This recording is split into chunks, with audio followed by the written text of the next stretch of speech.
नमस्ते। अगर किसी के बगीचे में टमाटर या आलू हैं, तो एक नाम उन्हें जरूर पता होना चाहिए। Early blight.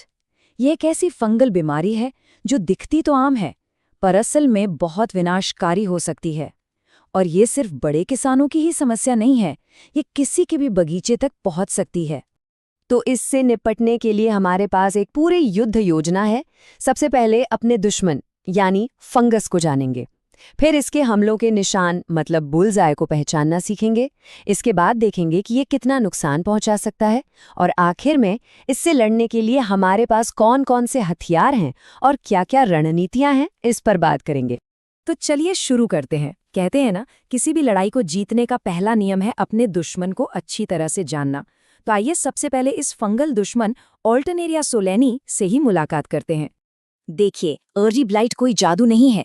इसके फैलने के लिए एक खास डिजीज ट्रायंगल या रोग त्रिकोण का पूरा होना जरूरी है।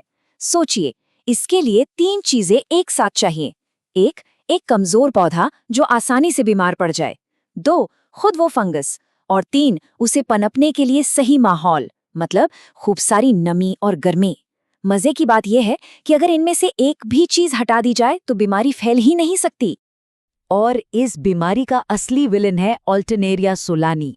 ये कोई आम फंगस नहीं है, ये बहुत ही कह सकते हैं जिद्दी है। ये पूरी सर्दियां मिट्टी में या पिछली फसल के सड़े गले पत्तों में या फिर संक्रमित आलूओं में चुपचाप छिपा रह सकता है, और जैसे ही मौका मिलता है ये नई फसल पर हमला करने के लिए तैयार हो जाता है। तो अब हम दुश्मन को जान गए हैं। अगला कदम उसे पहचानना। अब बारी है एक जासूस की तरह खेत में या बगीचे में इसके सुराग ढूंढने की।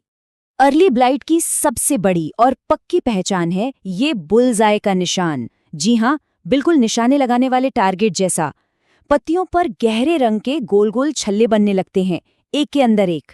अगर ऐसा कुछ दिखे तो समझ जाइए कि अर्ली ब्लाइट ने दस्तक दे दी है। पर यह सिर्फ पत्तियों की कहानी नहीं है। ये फंगस पूरे पौधे पर कब्जा करता है। तनों पर धब्बे पड़ जाते हैं जो अंदर की तरफ धंसने लगते हैं। टमाटरों पर ऐसे दाग पड़ते हैं कि वो गलने लगते हैं। और आलू के ऊपर सूखे काले धसे हुए घाव बन जाते हैं जो उन्हें अंदर से भी खराब कर देते हैं। मतलब बाजार में बेचने लायक तो बिल्कुल नहीं रहते। तो इन लक्षणों को पहचानना इतना जरूरी क्यों है? क्योंकि अर्ली ब्लाइट की कीमत बहुत भारी पड़ती है, और ये कीमत सिर्फ फसल की नहीं बल्कि असल पैसों की भी है।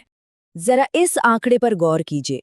अगर इसे काबू न किया जाए तो अर्ली ब्लाइट अकेले अमेरिका में ही फसल की पैदावार 79% तक कम कर सकता है। जी, लगभग 80%।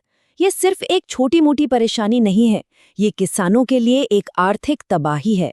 और पूरी दुनिया का हाल देखें तो सिर्फ टमाटर और आलू की फसल को इस एक फंगस से बचाने के लिए हर साल फफूंदी नाशकों पर करीब $77 मिलियन खर्च होते हैं। सोचिए कितनी महंगी लड़ाई है ये। तो सवाल ये है कि इस महंगे और खतरनाक दुश्मन से लड़ा कैसे जाए। अच्छी खबर ये है कि हमारे पास इससे निपटने के लिए कई तरीके हैं, मतलब एक पूरा टूल किट मौजूद है। मोटे तौर पर 2 रास्ते हैं, एक है केमिकल कंट्रोल और दूसरा है बायोलॉजिकल कंट्रोल। केमिकल यानी फफूंदनाशक दवाइयाँ, ये असर तो तेजी से करती हैं, लेकिन एक खतरा है, वक्त के साथ फंगस इन पर बेअसर होने लगता है। दूसरी तरफ है बायोलॉजिकल कंट्रोल, जिसमें हम अच्छे बैक्टीरिया जैसे बैसिलस सबटिलिस का इस्तेमाल करते हैं। इसका असर धीरे धीरे होता है, लेकिन ये मिट्टी के लिए अच्छा है और पर्यावरण को भी नुकसान नहीं पहुंचाता। लेकिन हम सब जानते हैं कि इलाज से बेहतर बचाव होता है, और यहीं पर काम आते हैं कल्चरल कंट्रोल्स, जो हमारी रक्षा की पहली दीवार हैं। इसका मतलब है कुछ बुनियादी लेकिन बहुत ज़रूरी आदतें अपनाना, जैसे हर साल एक ही जगह पर टमाटर या आलू न उगाना, फसल कटने के बाद खेत को अच्छे से साफ करना, पानी सीधे जड़ों में देना ताकि पत्तियां गीली ना हो, और पौधों को थोड़ा दूर दूर लगाना ताकि उनके बीच हवा आती जाती रहे। तो केमिकल, बायोलॉजिकल, कल्चरल, इतने सारे तरीके हैं, पर असली जादू तब होता है जब हम इन सबको मिलाकर एक साथ इस्तेमाल करते हैं।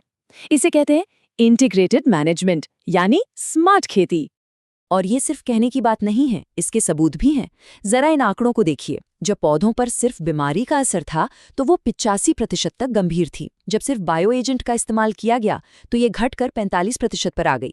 लेकिन जब बायो एजेंट के साथ साथ पौधों को जिंक और एनपीके जैसे जरूरी पोषक तत्व भी दिए गए तो बीमारी की गंभीरता सिर्फ 30% रह गई। मतलब ये कॉम्बिनेशन कहीं ज्यादा ताकतवर है।